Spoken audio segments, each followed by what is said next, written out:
had great respect for people's religious beliefs and practices, but that he was pretty much of an agnostic himself. Well, you tell me what I'm No, right or wrong. that squares with what I know. Yeah. Yeah. Smith versus Albright, the white primary case, is Thurgood Marshall's first Supreme Court argument. And he's the junior lawyer to Bill Hastie. Did black litigants infrequently appear? Would that have been a topic of comment? I mean, advocates.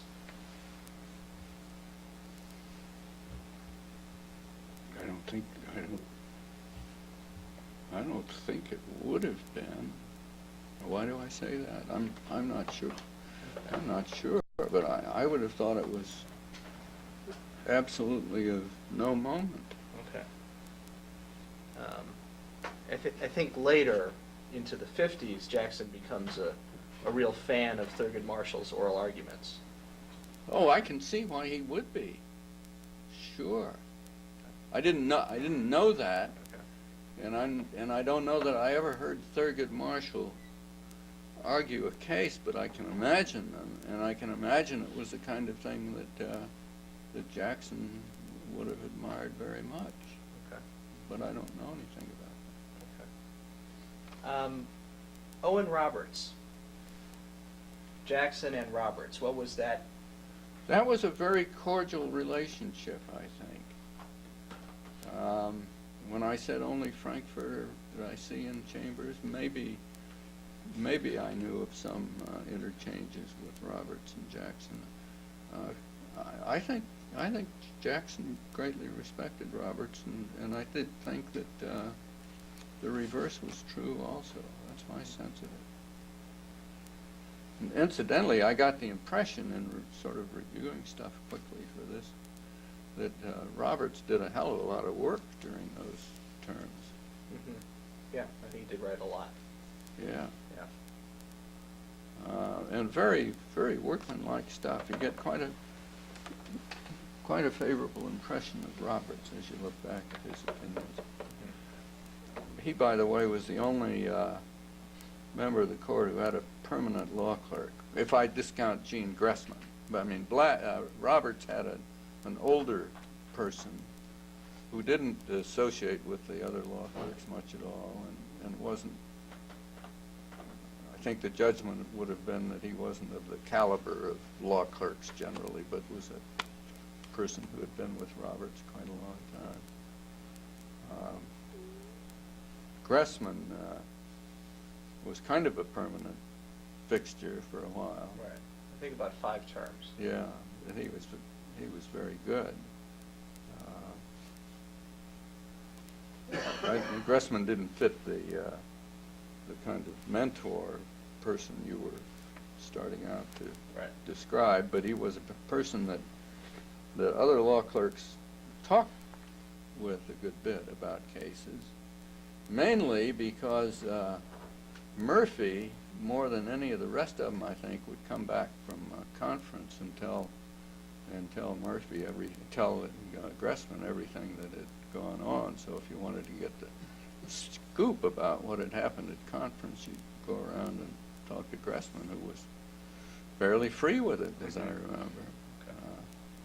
And I remember one time several of us were in Gressman's office, and we were discussing a bankruptcy case. And while we were talking, Murphy came in. I don't know whether conference was just over or something. Anyway, he came in and he kind of hung around on the fringes of this group, listening to the discussion. And finally, he shook his head and he says, "Well, I may not know much about bankruptcy, but I know an awful lot about free speech," and then walked off into it. That's quite likable.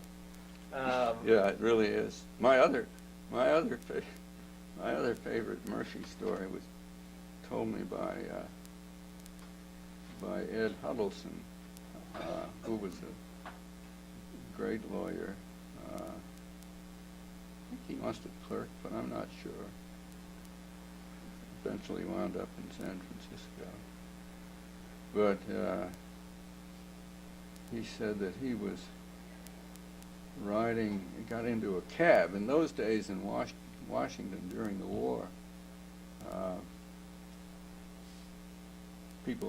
cabs picked up whoever was needing a ride, and so you were often sharing a ride.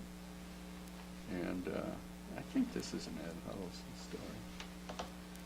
Whoever it was said he got into this cab, and that sitting in the back seat were Murphy and some young woman, and Murphy was carrying on with her and so on, very lovey-dovey kind of stuff. And they got out at the Mayflower while Ed was going somewhere else, and after they left, the cab driver said, "Who was that? That's somebody I ought to know." And Ed said, "Oh, you don't know? That was Chief Justice Hughes."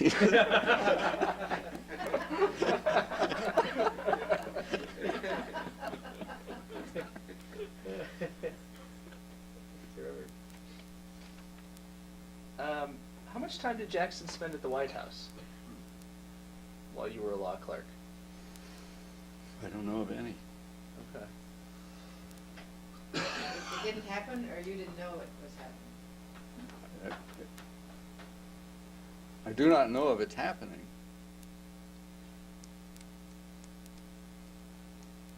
I mean, I never heard him refer to any recent encounter with Roosevelt. I don't think I ever heard it. Okay. It may well have happened. It may. I mean, in earlier days, there had been a lot of, card playing and boat rides and so forth. When he was. No, when he was in the administration. Yeah. Oh, sure. Once he was on the court, it definitely tapered down. I'm wondering if it was totally over. I don't know. I don't know. Okay. Really, all I know about I think all I know about Jackson's relations with Roosevelt was hearing him. Well, I suppose he talked about it some too. Dictate that memoir he wrote about. I remember the part about the court packing plan, how he'd been away and he came back, and the message had already gone out that due to Homer Cummings, that the court was too old and so on, and Jackson taking a position with Roosevelt that would never fly. The only thing that would fly would be saying that it needed packing. Harry Parker. Was he there when you were there? Oh, yeah. Talk to me about Harry Parker. Oh, well, Harry was one of the great old fixtures of the court in those days, like Gates the barber. Do you remember Gates? Wasn't it his name? Gates the barber. Anyway, Harry was one of the people who'd been around for quite a while, and Harry used to talk to me about McReynolds quite a bit. He told me various anecdotes about McReynolds, and he was still in contact with McReynolds. McReynolds would call him up and ask him to come by to do something for him, or to give him advice about something. I was telling Murray, recalling how Harry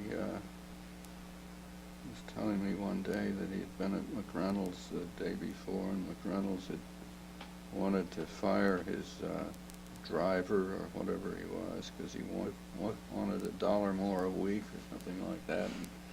And Harry had told him that he was crazy. Of course he had to give him that.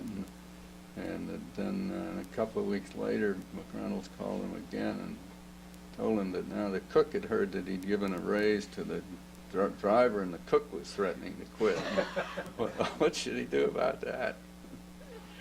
He had quite a few stories about McReynolds. I don't remember them all. I remember his telling me about how McReynolds went off to take the train to New York one time, and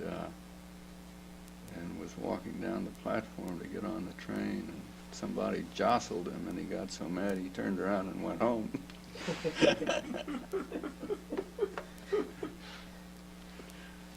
So Harry and I used to have lots of conversations.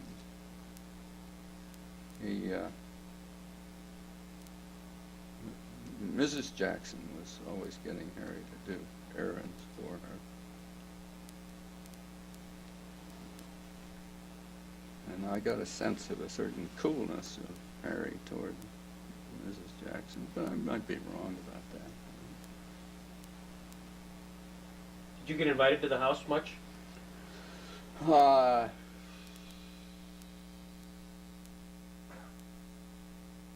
Total maybe half a dozen times, maybe more, maybe less. I remember being out there my first year when I was a bachelor.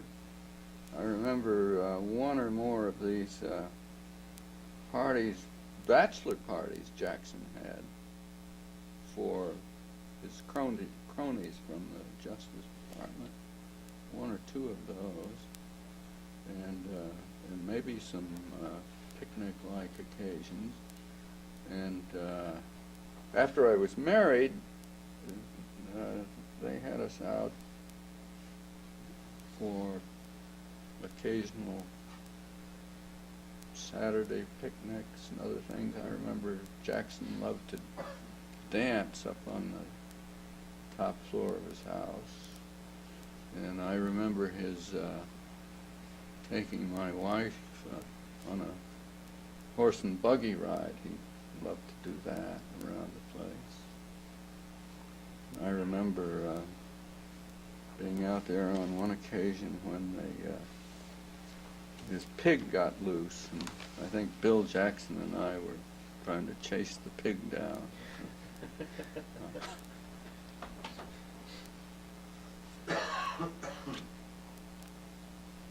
Bill had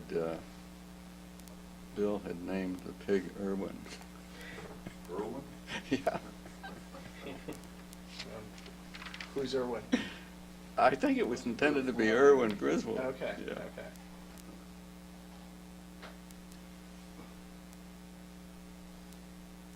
I don't think I can top a pig named Irwin Griswold. I don't either. You don't have any, you've been fabulous. This has been Phil, this is great. just terrific. Just terrific. As was Murray yesterday. This has been wonderful. Precious time. Tom, Murray, is there some question while we've got the camera on Phil that either that you know he's got a great answer to or that you'd like to ask him? No, not right now. You gotta ask my wife. Her instructions to me as we came in here was, don't just answer the question. He did very well. I said, this is not a deposition. It's not a deposition, That's very exactly. good. Right. Yeah, this is freeform. Far from an adversarial proceeding here. Well, with that, we'll wrap it up, and the next, for all of us, we're gonna go back to the Athenaeum, and then at 6:30, there's gonna be a bus by, and for all of us, we're going over to Betty Lene's house for dinner. And You I, said 6:15 did I say 6:15? Probably did. for the bus. For the bus, yeah, well, we're gonna gather, by the time we get on, she's expecting us around 6:30, and it's about a 5-minute. Right. We should go check on the marshes Yeah. if they're here. So, we'll go back. My question is whether we haven't kind of spoiled the roundtable session. No, think of it as warming the engine. That's right, just getting the juices flowing. Well, I mean, some of it may be a little bit rehearsed, I Yeah. guess. But you all haven't heard each other. Right. that's true. No, not at all. We're lucky we're letting you even talk tonight. Well, maybe if I had responded to that reporter more freely, and then he'd gone on and told you.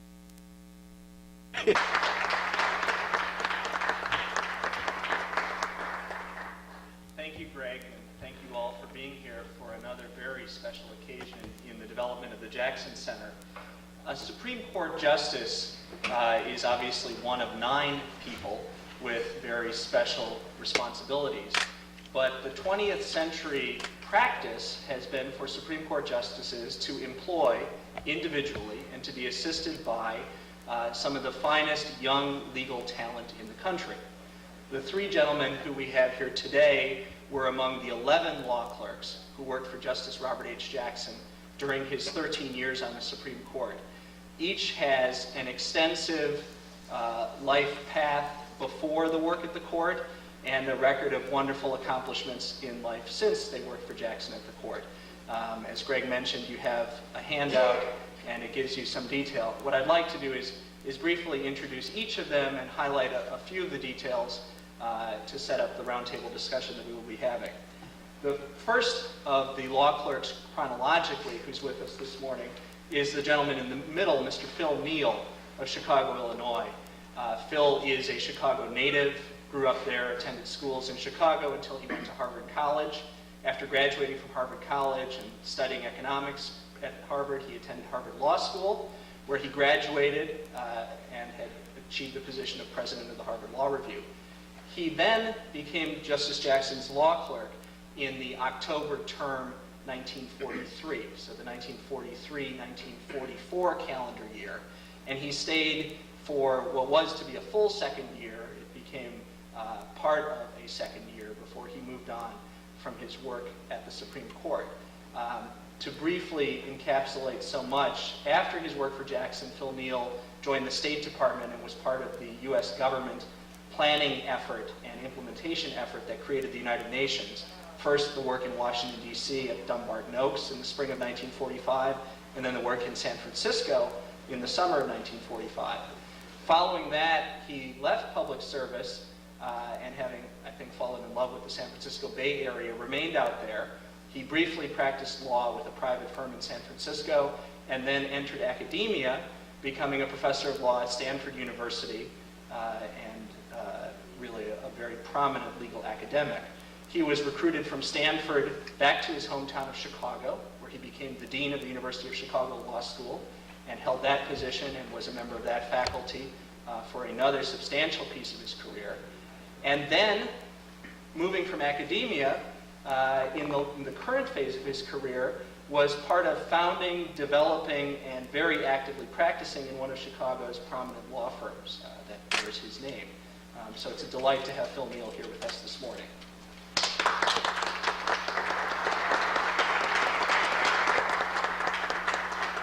I'd also like to introduce Phil's wife, Linda Neal, who has come here this morning. She is a Chicago lawyer herself, and it's wonderful to have her here.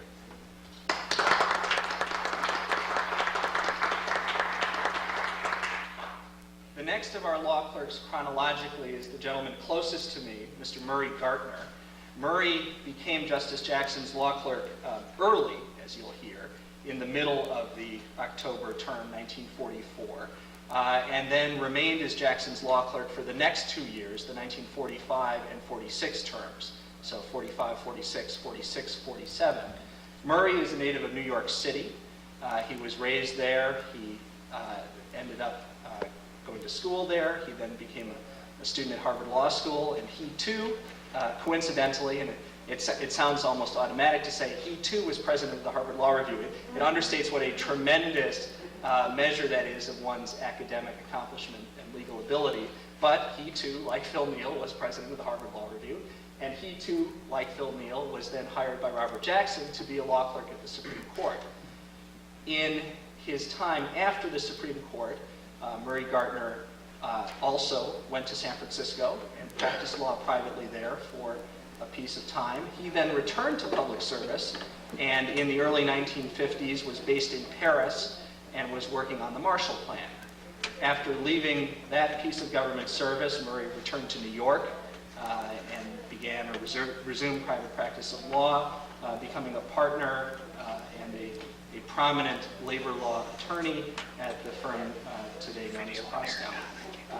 Murray Gardner is an expert on Robert Jackson. In addition to his clerkship, contact, and subsequent relationship with Justice Jackson, he's spent many years researching Justice Jackson, and so it's a particular pleasure to have Murray here also today.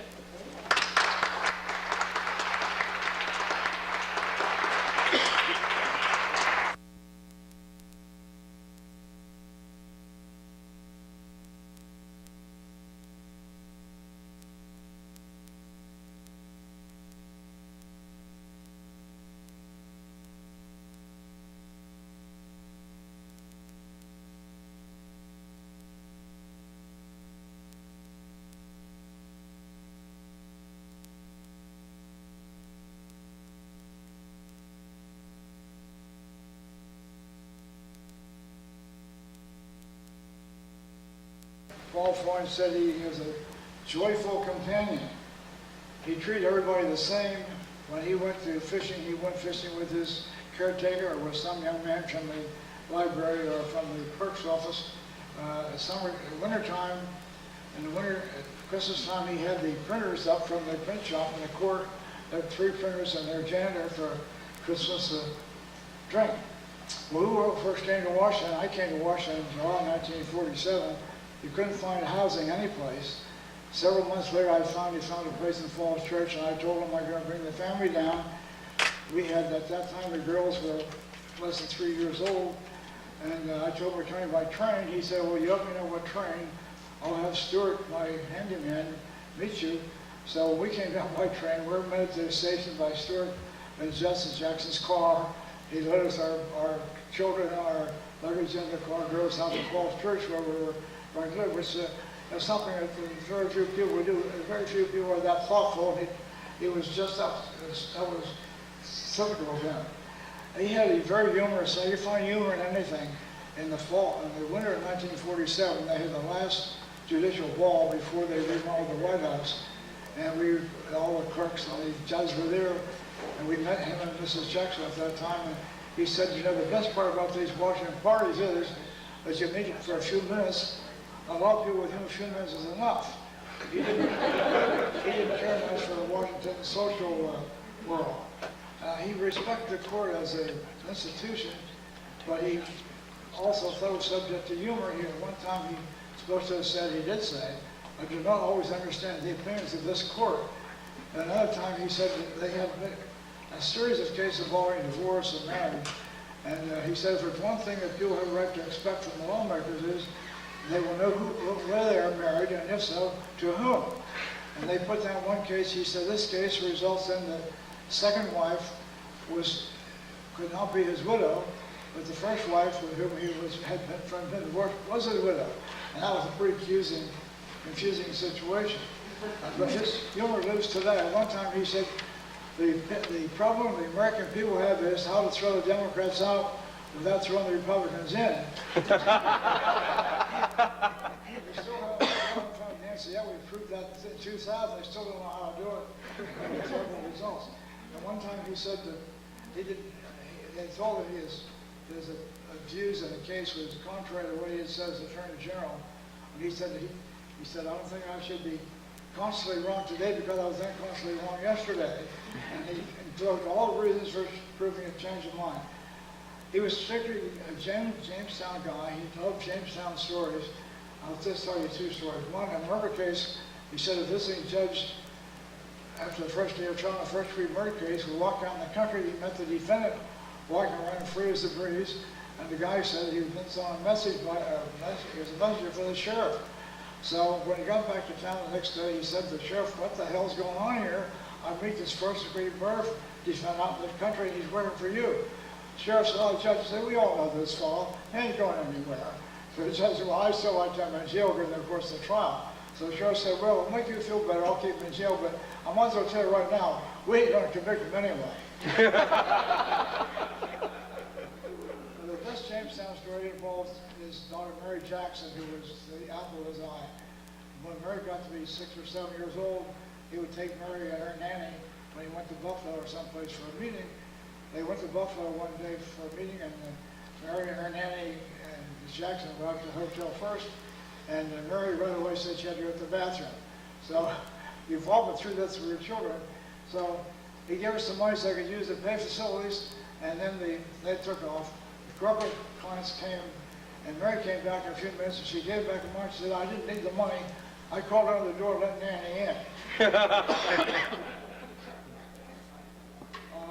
Any of you feel about my wife here today will know she's a real charmer. Wherever we go, she charms everybody. And she charmed the hell out of Justice Jackson, too. They had a very warm, personal relationship. And in 1948, Elsie Dykes and I learned that Mrs. Jackson was going to be out of town traveling with Jacqueline Cochran, the aviatrix, over his birthday. So somebody should have a birthday dinner. So we decided that we'd have a birthday dinner for him. Harry Parker, his messenger and chef and handyman, would cook the dinner at Elsie's house. So that came about. He picked us up and out in Elsie's house for dinner, and wonderful dinner. As we sat down, he had gotten a little bit stout at the time, and he put a napkin in his throat. He said, well, he's ready for anybody. And because he got a little bit heavy at the time. My wife turned to him, she said, Mr. Justice, if I didn't know you better, I would think you were pregnant. So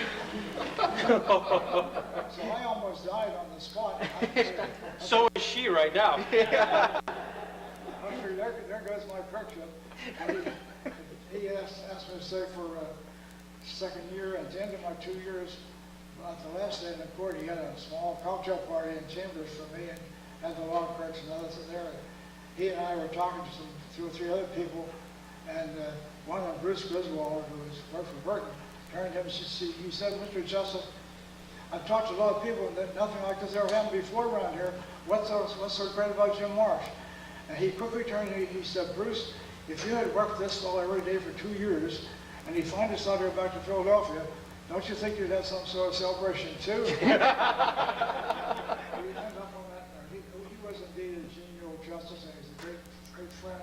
He's a warm, personal relationship, and he read in my book, which he gave Governor Lawkirk's a bound copy of all the opinions that had been worked on during that time. And my book, he said, is for James M. Marsh, and I hope they will stir memories in him as pleasant as they are for me. And I think that summed up our whole relationship, and it was really the genial justice. And I'm happy I had a chance to write that article, and I'm very happy that they have got me up here today. Thank you very much.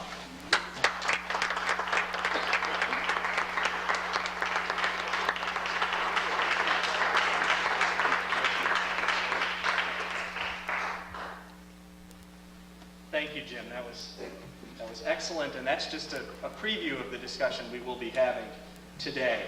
As you have seen in your program materials, a 4th law clerk, Howard Bushman, who was with Justice Jackson during the 1949-50 term, was to be with us today.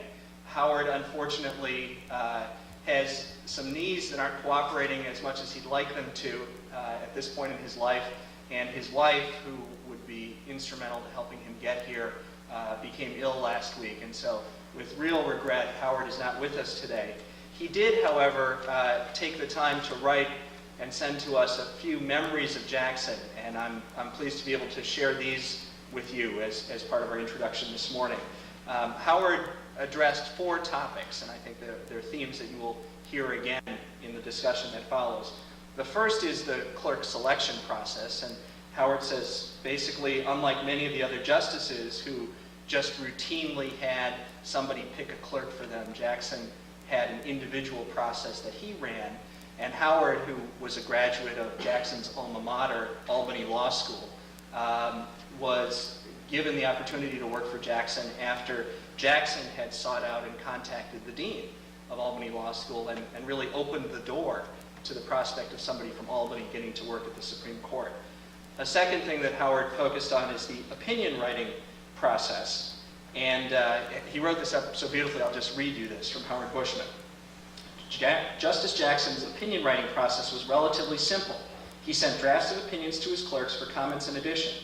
I recall only one case, Mullaney versus Central Hanover Bank and Trust, which dealt with notice to affected parties in litigation, which late in the term he asked me to do a first draft of. The rest of the writing was all Justice Jackson, a man who did his own work.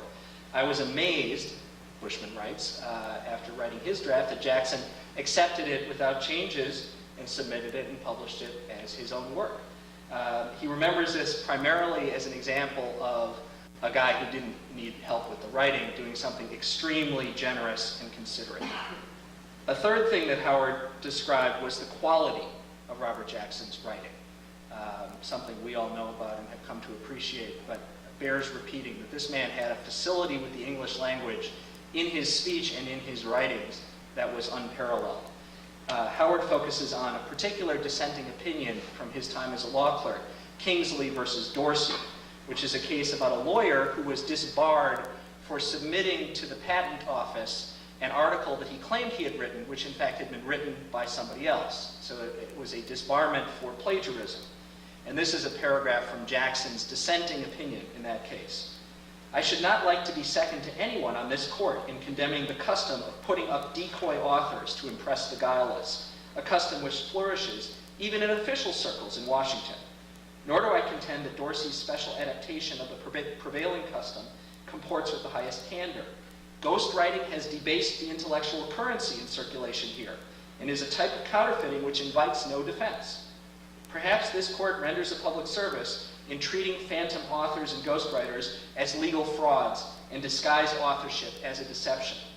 But has any man before Dorsey ever been disciplined or reprimanded for it? And will any be hereafter? The substance is beautiful, and the writing is beautiful, and frankly, the juxtaposition with Jackson letting Howard Bushman write Mulaney versus Central Hanover is beautiful. A fourth topic that Howard focused on was simply the ability that Robert Jackson personified. Howard says that Jackson's grasp of details was amazing, and he focuses on a particular memory from the time period when he was drafting that Mulaney opinion, which was a great opportunity, but caused him to fall behind on the rest of his work, which was to digest petitions that the court would be considering.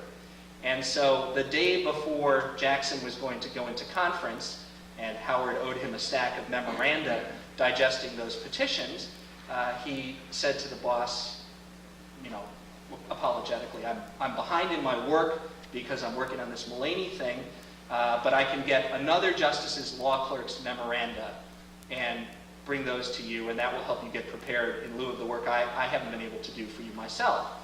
And Jackson replied, no, that wouldn't be necessary.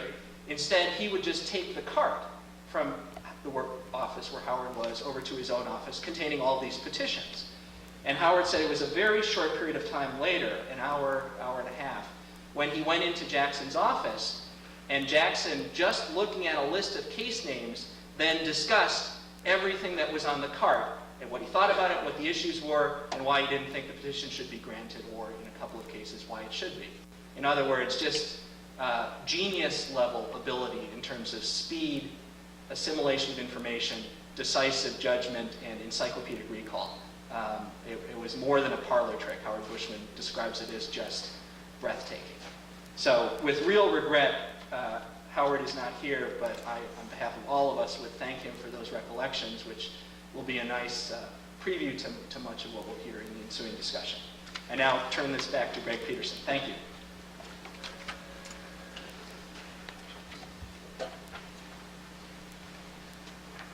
By the way, just a few housekeeping matters.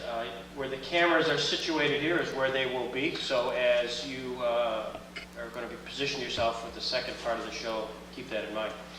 Also, we are blessed and privileged to have some of the family of Robert Jackson here to observe the clerks talk about Justice Jackson, and Julia Craighill, Tom Loftus, the grandchildren of Robert Jackson are here. If you want to stand up for recognition.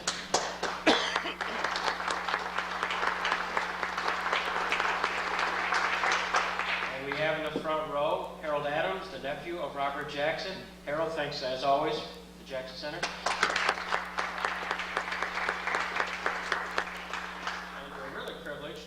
To have in our presence the 2002 Robert H. Jackson lecturer from the National Judicial College, who flew up all the way from Austin, Texas to be with us today, and will be participating and be our speaker tonight at the Athenaeum, where we're having a dinner honoring these gentlemen, Judge Michael Kiesler. Michael?